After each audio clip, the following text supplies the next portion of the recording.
We're going to try something this morning that's a little bit different than what we've usually done with the messages. I've done some similar things before, but I want to do something that is kind of a body life response. As you recall, this series in Nehemiah is called Life in the Middle, and I won't explain all that again to you, but the specific kind of focus in Nehemiah Chapter 6 is entitled Conflict and a Clear Conscience. And so the thing that I want to try here is some interactive moments, okay? So the question that comes next is not rhetorical, which means that you can respond, all right? So we're going to do this, and I realize this is not a scientific study. We're just going to do kind of a shoot from the hip moment.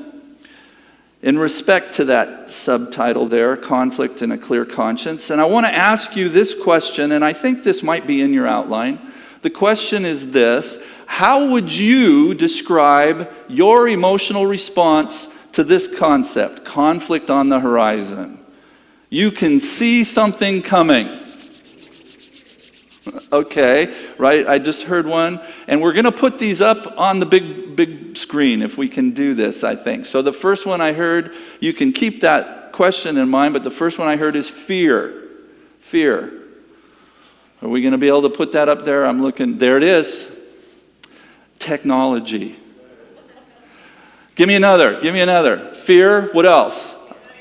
Anxiety, which is like kind of related there, but somebody over here. Fight? Flight. Okay, flight. It's hard for me. You guys are wearing masks as we should be, but so I wasn't catching all that. So flight, wow, you're right there. How about a couple more? So, I heard eye-opening. Okay. And then there was something over here too. Denial. Call me Cleopatra, I'm queen of denial. Preempt? Okay. Let's get like maybe two more. And then we're going to vote on the number one. Okay? Loneliness? Okay. Preempt and loneliness. Okay. One more. Anger. This is a good list. Fear. So as I am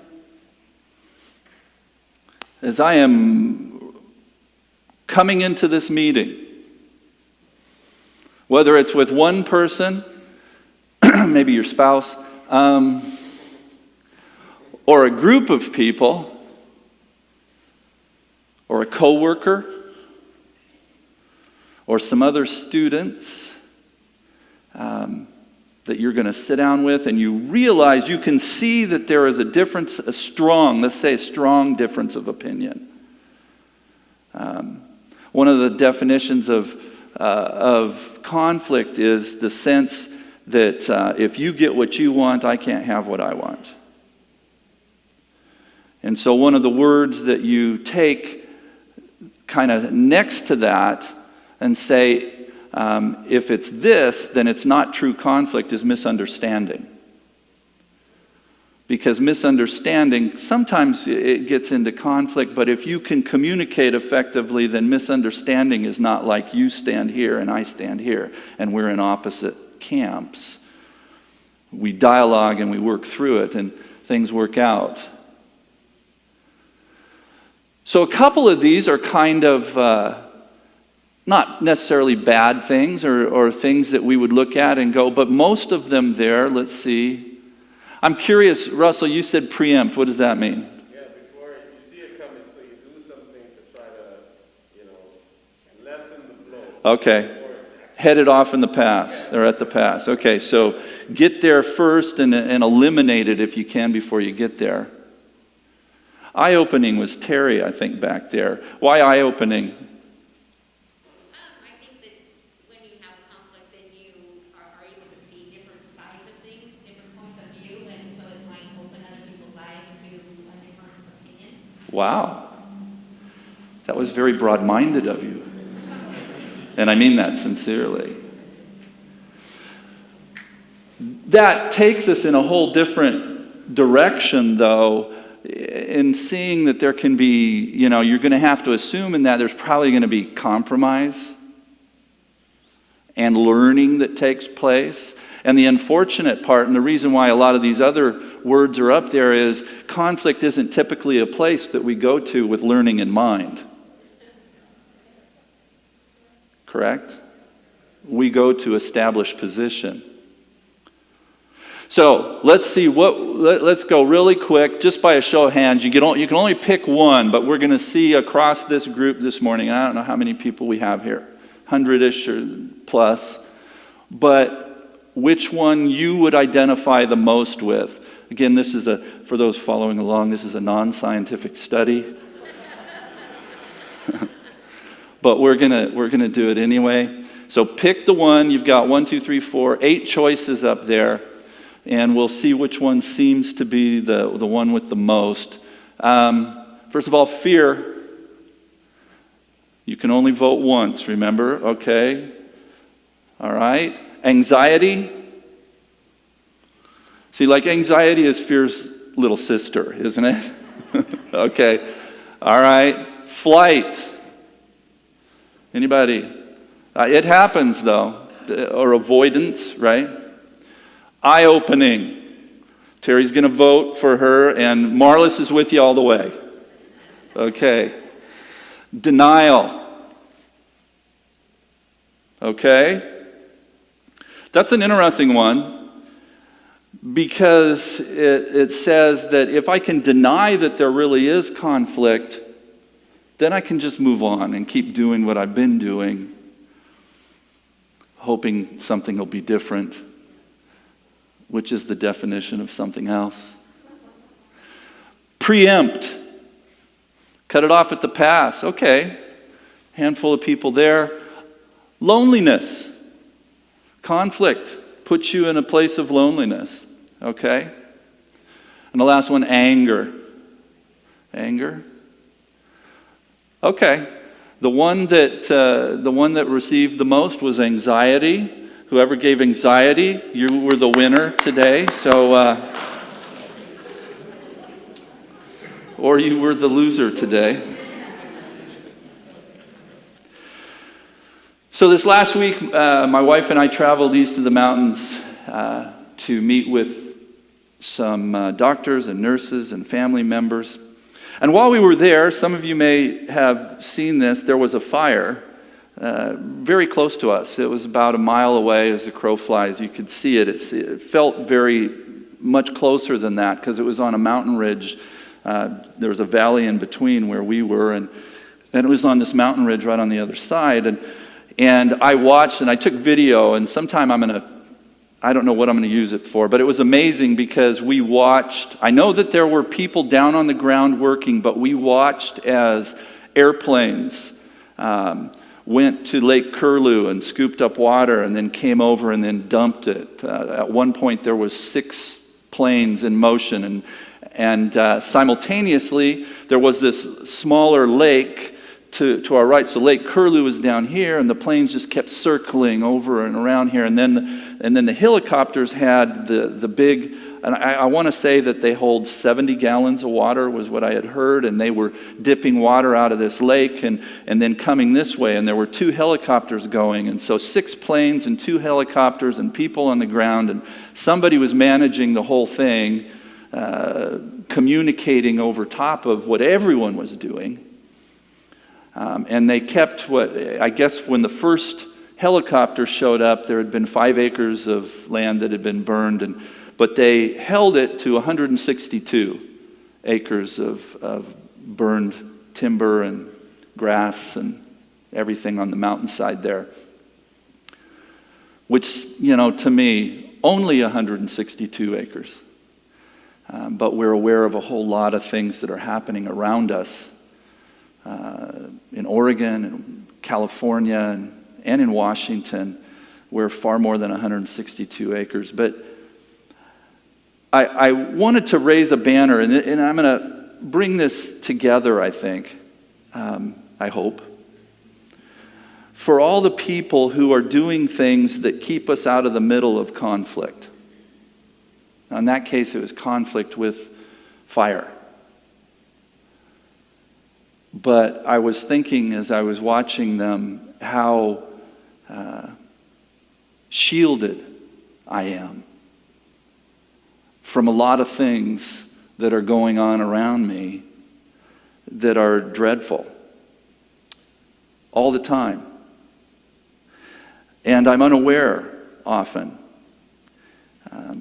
In addition to those I just mentioned who fought the fire for me, I think of military personnel, law enforcement, healthcare people who protect me and you, by the way, from lots of things that if we, none of us, most of us would not necessarily volunteer for that job, to step into the middle of a conflict as it relates to any of those things I mentioned, whether it's military, as I said too, healthcare professionals, law enforcement. Did you know that in the middle of all this conflict that is going on, and in those realms that I mentioned, but also in personal situations where we had all those words that we just put up, that there is a God who is watching over you and shielding and protecting you all the time. I mean, the problem is that we seldom know the conflict that we were spared from. But that's the God that we have. He's not just taking care of things that we're aware of. He's also taking care of things that we're completely unaware of. Aren't you thankful for that? Psalm 84. They're not completely sure that this is a Psalm of David, but most have said it is. Psalm 84. O God, our defender and our shield, have mercy on the one that you have anointed as your king. A single day spent in your temple, and we have a whole chorus that is this verse 10 of Psalm 84. A single day spent in your temple is better than 1,000 anywhere else. I would rather be a doorman of the temple of my God than live in palaces of wickedness. And here's why. He says, for Jehovah God is our light and our protector. He gives us grace and glory. No good thing will he withhold from those who walk along his paths. And finally, verse 12. O Lord of the armies of heaven. The armies of heaven that have been dispersed for me and for you. O Lord of the armies of heaven, blessed are those who trust in you. That's where that verse is where that song we've heard, O God of angel armies, comes from. Well, let's take this back to Nehemiah. Nehemiah Chapter 6, if you have your Bible with you, go ahead and turn there. If it's in the literal sense, if it's a phone or whatever, that's fine too. Go ahead and find Nehemiah Chapter 6. Nehemiah is a man who is straddling the demands of multiple cultures. If you remember this story, before I get back into that too, Nehemiah chapter 6, I just want to say I watched the service online last week and it was awesome. I thought it was just so fun to watch all the excitement and to listen to the speakers. I appreciate Deborah Velker, our NMI and local missionary leader at the church, for everything that happened. Is there an update? How close are we to, just real quick? 39 or 40,000. And what was our goal? I can't remember. Sorry. 48,000. So we're just about there. Keep praying for that. But it was a terrific service, and I appreciate all the work that went into that. Nehemiah 6. As I said, a man straddling the demands of multiple cultures. He's under the microscope of his own people. Last time we were here in Nehemiah, he was dealing with an issue of conflict again. I mean, that could almost be a whole nother concept that just ran through this whole storyline, because he has a job to do, but every time he gets started, there's something that comes against him, it seems like, or someone, I should say.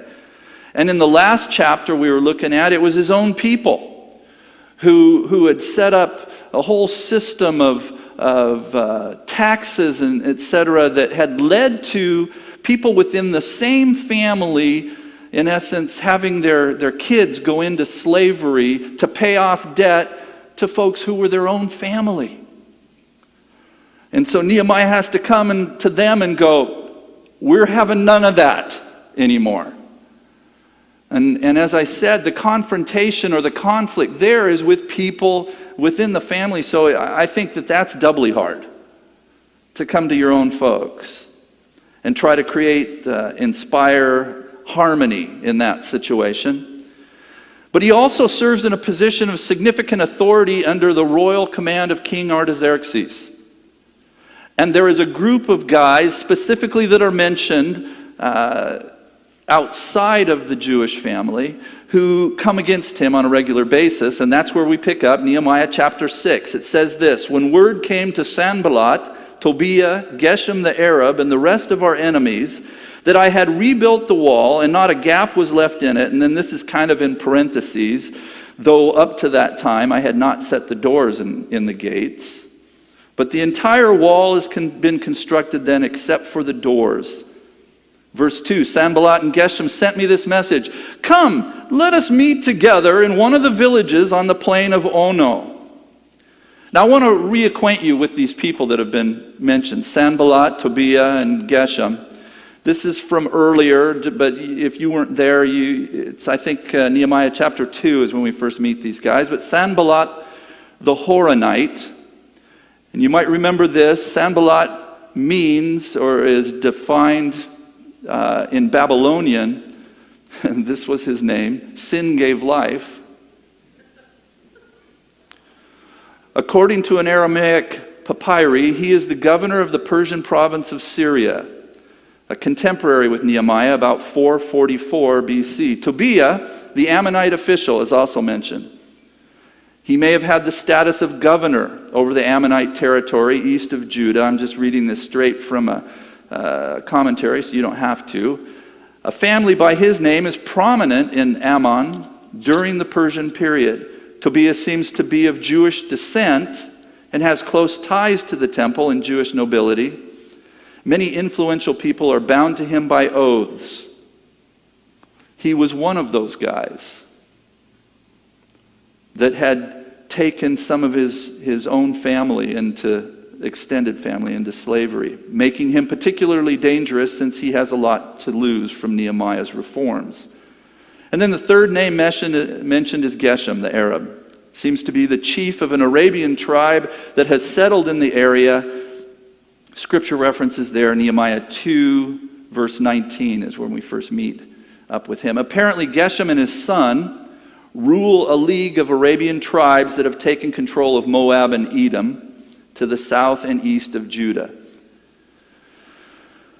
So these are the three guys that have extended this message to Nehemiah. Hey, let's get together. It'll be good. But Nehemiah can see, like we started off, that there's conflict on the horizon. His sense of discernment is uncomfortable with this, and he writes in the last portion of verse 2, he says, but they were scheming to harm me. And he's not going to be manipulated by this request.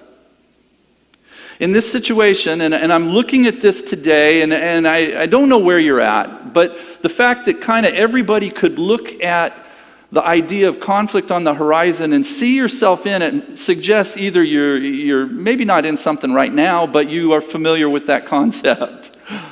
Anybody who's never had any conflict at all? Because I want to get together with you. Figure out what you're doing. In a conflict resolution workshop I went to years ago, what these guys are doing came under the heading the teacher termed as contentious tactics. Contentious tactics in respect to conflict. Now, the response that Nehemiah gives is not necessarily that he will never come to a meeting. However, he just kind of keeps saying no, no. Now, the advice that we got from the teachers at that conflict was the same thing. Don't necessarily say that you won't go to a meeting with somebody that you're concerned about having conflict with. However, if there already has been trust broken, there's a couple pillars they kind of said you need to hang on to. So like I said, some people are going to get something out of this because you're in the middle of something right now.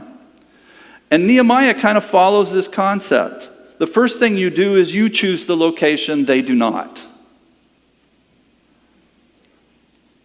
Now, I see some heads nodding around the room. There's a whole lot of reasons for that. But if you have the sense that conflict is coming and you move into, in essence, their territory, there could be other things, surprise witnesses, that may testify against you when you get to that location. Or other things as it relates to Nehemiah, he might not get to leave that space. But first thing is you choose the location. The second thing is that if you are going to meet with somebody whose trust level you have is pretty low, you also create a greater sense of accountability for that meeting.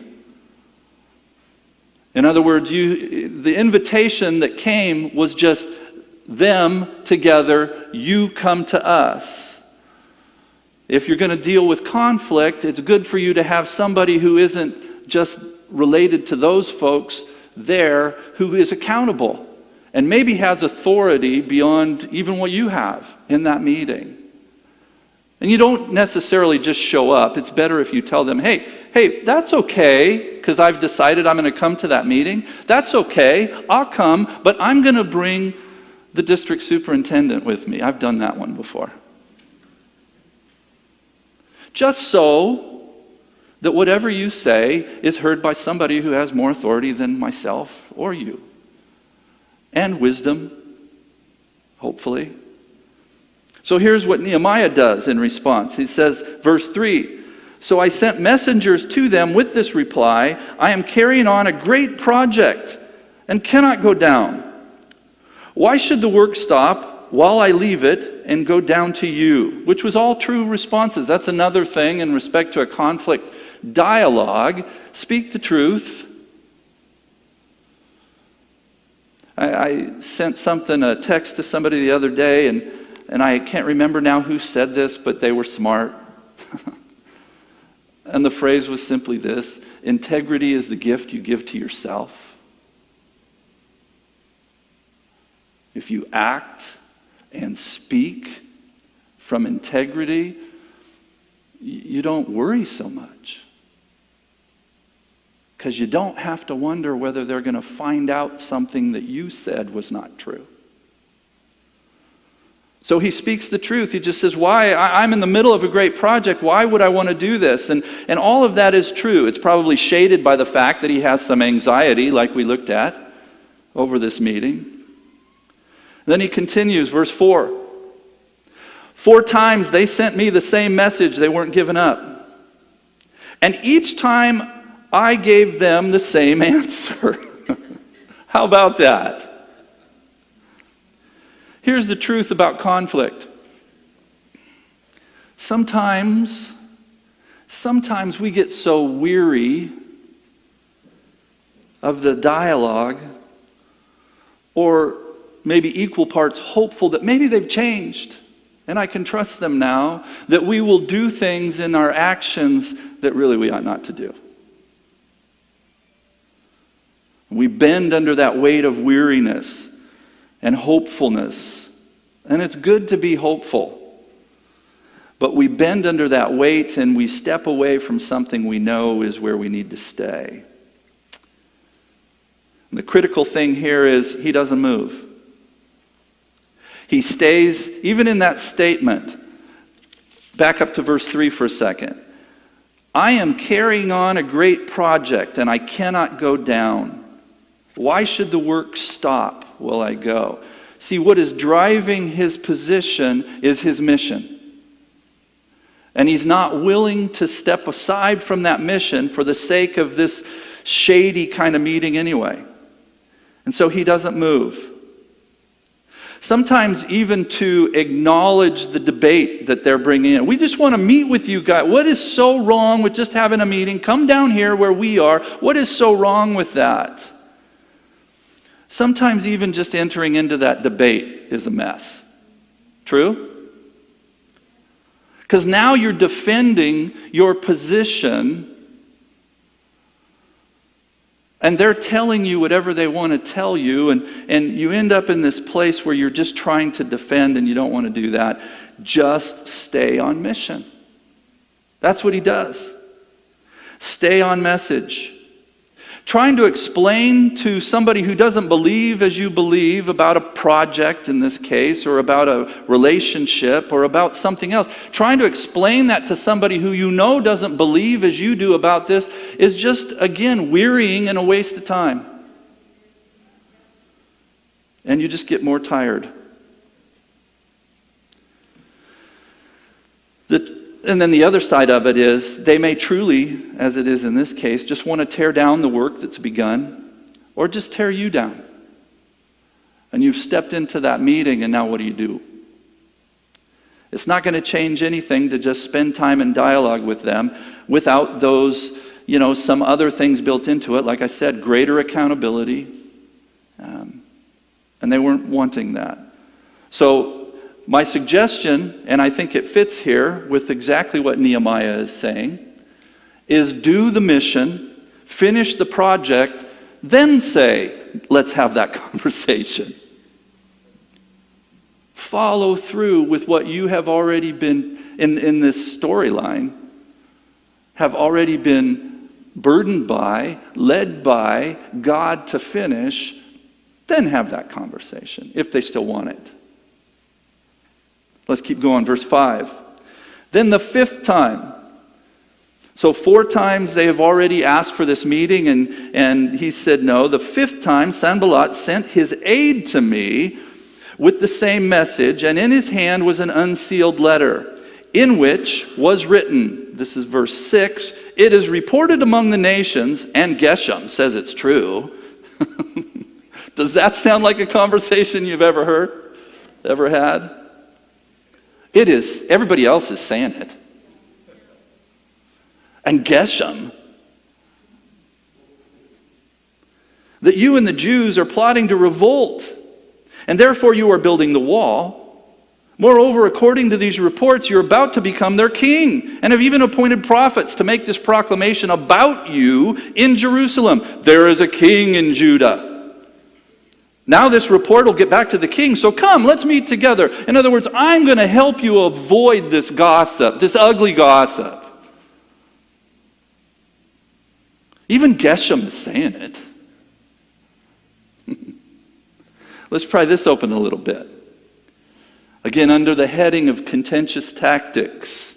Verse 6, it's reported among the nations. Like I said, everyone is saying it. Even Geshem says it's true.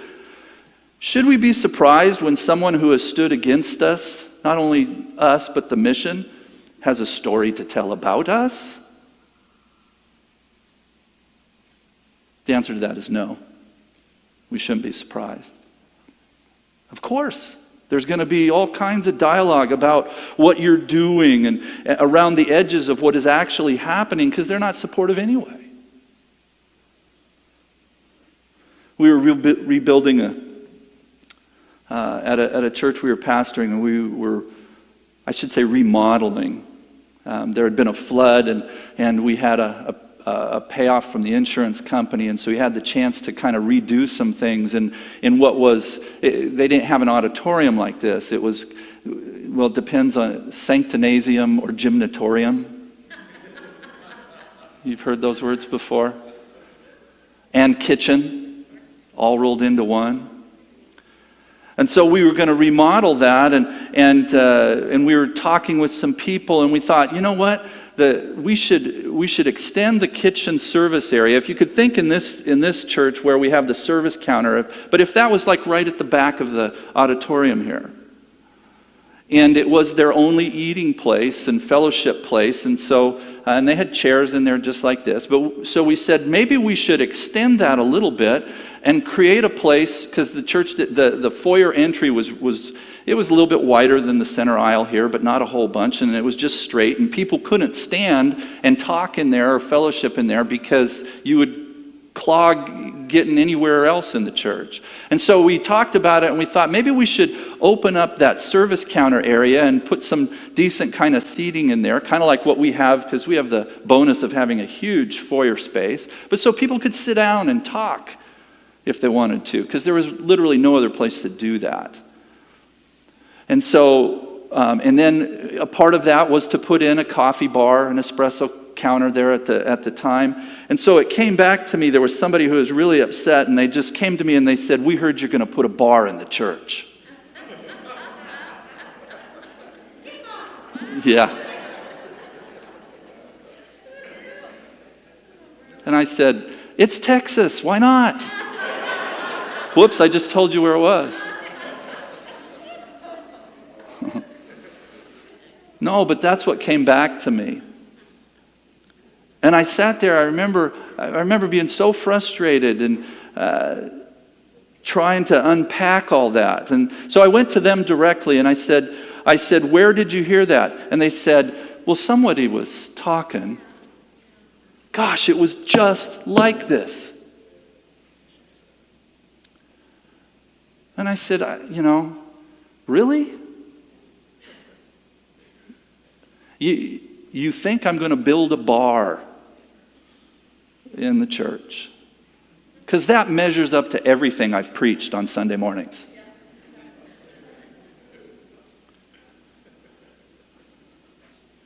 So here's a question you need to ask yourself in the middle of that kind of conflict is the scuttlebutt, is the gossip that you hear, is it congruent with the personality and leadership of the one you're talking about? And because of what we talked about earlier, because of his integrity as a leader,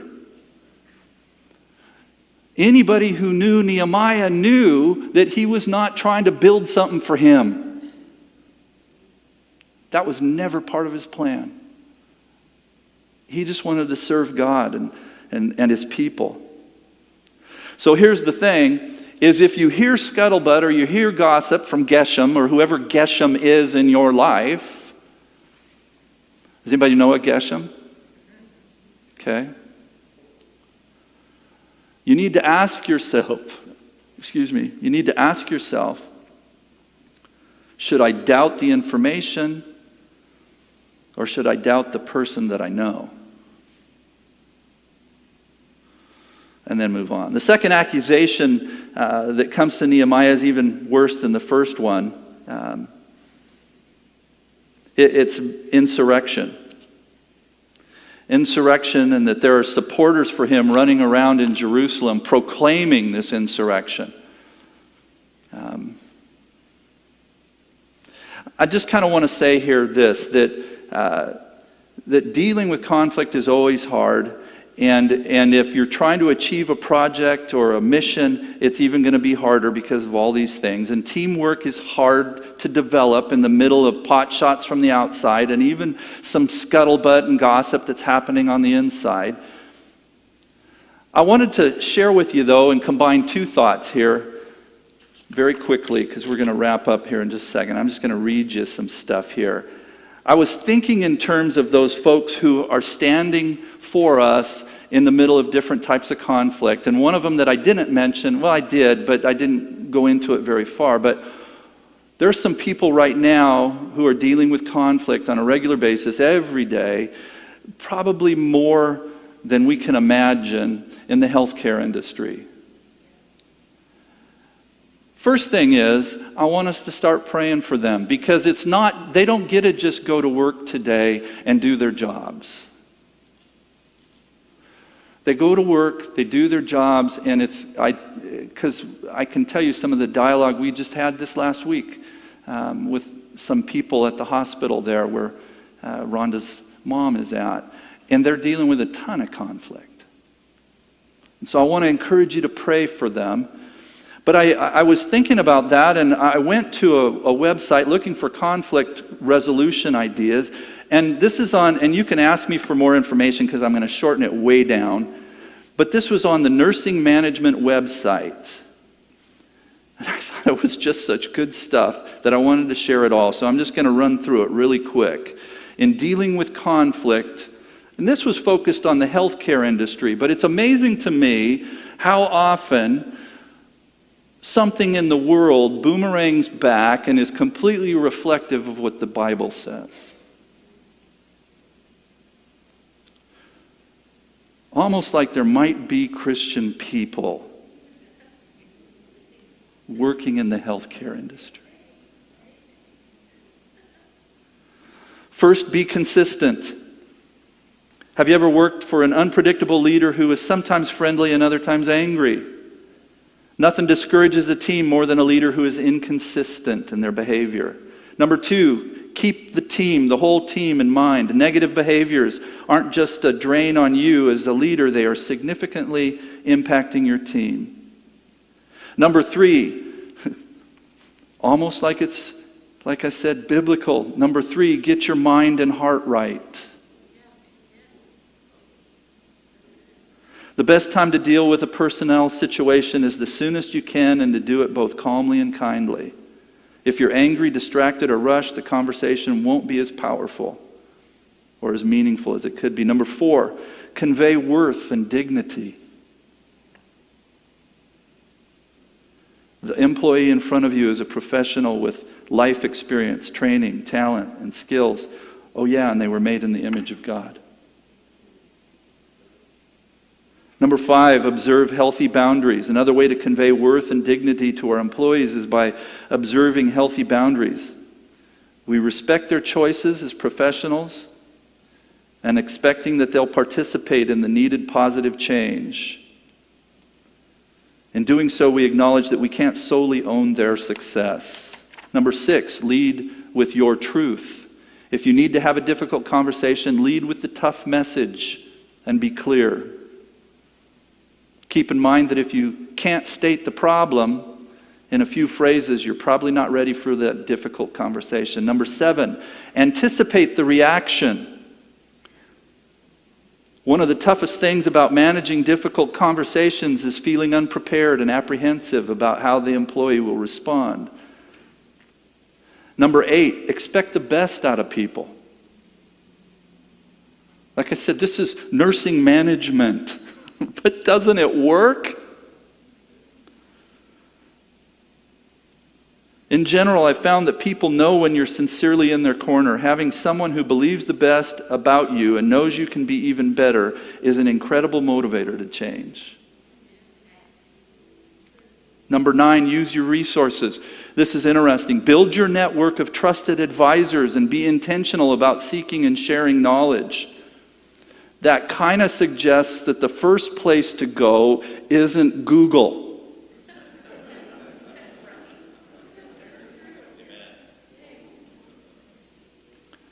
Number 10, ask for feedback and listen. The leaders who I respect the most are constantly learning. It goes on. Just 2 more. Be clear, number 11, be clear about your mission. And this is what we talked about. Yeah, and I have to say to you, I found this after I'd already said all those things in my working through the sermon about mission in Nehemiah. Be clear about your mission and courageous enough to acknowledge when someone doesn't align with it. And the last one, don't give up. Not every employee will appreciate your investment in them, but many will.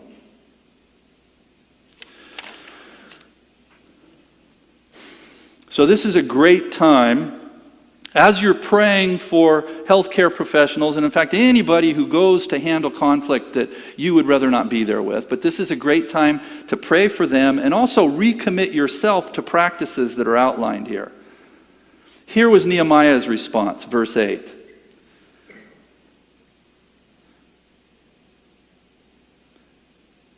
I sent him this reply, nothing like what you are saying is happening. You are just making it up out of your head, which that's hard for me to believe. I've heard that in my house, right? You're just making that up out of your head, right? The word there is bada, and it literally it means to invent or devise. But I love that phrase, you're making it up out of your head. And then here is his kind of sense of what is happening. He says, they were all trying to frighten us, thinking their hands will get too weak for the work and it'll not be completed. But I prayed, now strengthen my hands. So we started by asking, when conflict is on the horizon, what do you do? What do you do? And I'm going to finish with just a couple things here that I think are reflective. You gave some answers there that I thought were very honest. If we look at Nehemiah and what he had to say to us today in Nehemiah Chapter 6, the first thing I kind of highlighted here was that he understood what the dynamic was. He says they were trying to frighten us. Sometimes that's all that people who come against you are trying to do. They just want to frighten you so that they can control more, right? More of what you have kind of stood in the way of them having opportunity to control. We have to understand that we act differently when we're in a place of fear. They were trying to frighten us. That was one of the words that came up here. When conflict comes, what is your response? Fear. Flight. I think for me, a word that wasn't up there, pessimism. I'm like, oh man, this is going nowhere. And I've got to apply time and attention. But fear steals our faith. And I said, little sister is anxiety. I think it's ugly. Stepsister is worry. Worry grabs a hold of us and we're stuck. We're going to sing a song here in just a minute, if you guys want to. That is a statement song, a reminder song, I should say. But let's start with that, saying, I'm not going to allow fear or worry. Jesus speaks about that very straightforwardly in Matthew 5, I think, or Matthew 6. It's right there somewhere. Our days and purpose within them disintegrates when we let fear and worry inside. Conflict is coming. It's consistent. It's a part of how we live, where we live. If we let fear and worry come in, it steals purpose. It just sucks it right out of your day. Let's stand. The second thing he notes there is he says, if we let this happen, we're going to lose heart and the mission will be defeated. He's quoting there. He says, it will not be completed, the mission. It's interesting. The word there for the phrase lose heart is rafa. It means to sink down, literally to drop your hands. And it's connected, in fact, to a concept for birds that is like dropping their wings. This fear will stop us from doing what we need to do. It'll stop birds from flying. That's so big. We can't let that happen. And so the last two things very quickly. He says, but I prayed. And I know I come to this almost every week where we've been studying Nehemiah, but it is Nehemiah. If it's a mess and he knows it and he's been led into it, he prays. But I prayed, now strengthen my hands. It doesn't say, I was concerned that the mission wouldn't be completed, so I made a phone call. It doesn't say I was worried the mission wouldn't be completed, but I found a new program because I was in a show hole. It doesn't say I was concerned about the mission, but I went out and got drunk. Or I got high. None of those kind of responses will keep you, will hold you like the one he gives us. But I prayed, strengthen me, keep me, hold my feet firm. Let me be the man of God, the woman of God that I'm supposed to be for this time. For this confrontation. Help me, Lord. Russell.